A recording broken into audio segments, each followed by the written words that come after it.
అన్నీ బాగానే వినిపిస్తున్నప్పుడు కూడా నిజంగా హియరింగ్ చెకప్ అవసరమా? చాలామంది హియరింగ్ చెకప్ కోసం వెతికేది ఏదో తప్పుగా అనిపించిన తర్వాతే. కానీ ఇక్కడ ఒక అసౌకర్యమైన నిజం ఉంది.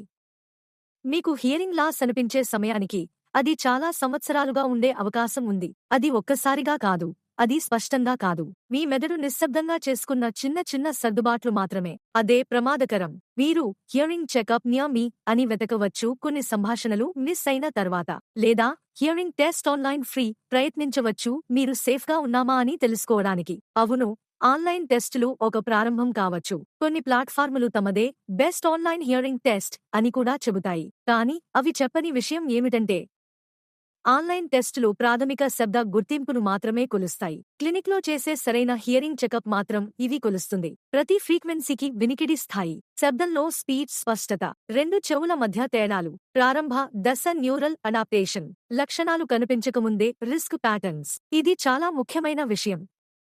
హియరింగ్ లాస్ కేవలం చెవులను మాత్రమే ప్రభావితం చేయదు. శబ్దాన్ని మీ మెదడు ఎలా ప్రాసెస్ చేస్తుందో దానిని ప్రభావితం చేస్తుంది. చెక్ చేయకుండా ఎక్కువ కాలం గడిస్తే మెదడు తక్కువ శబ్దానికి అలవాటు పడుతుంది. ఆ అలవాటు తర్వాత రికవరీని నెమ్మదిగా చేస్తుంది. క్లినిక్లో చేసే ఉచిత హియరింగ్ చెకప్ ఏదైనా అమ్మడానికి కాదు, మార్పులను తొందరగా గుర్తించడానికి. ఎందుకంటే నివారణ లక్షణాల కంటే ముందే పనిచేస్తుంది. అవును, రెగ్యులర్ హియరింగ్ చెకప్స్ ఉపయోగకరమే. ఏదైనా తప్పుగా అనిపించినందుకు కాదు. హియరింగ్ లాస్ చాలా సార్లు తనను ప్రకటించదు కాబట్టి. హియర్స్ యాప్లో మేము ప్రొఫెషనల్ హియరింగ్ చెకప్స్ అందిస్తున్నాము. స్పష్టత మరియు నమ్మకాన్ని ప్రభావితం చేయకముందే మార్పులను గుర్తించడానికి. మీరు హియరింగ్ చెకప్ నియర్ మీ అని వెతుకుతున్నా లేదా హియరింగ్ టెస్ట్ ఆన్లైన్ ఫ్రీ ప్రయత్నిస్తున్నా తదుపరి అడుగు వేయండి. సరైన విధంగా టెస్ట్ చేయించుకోండి.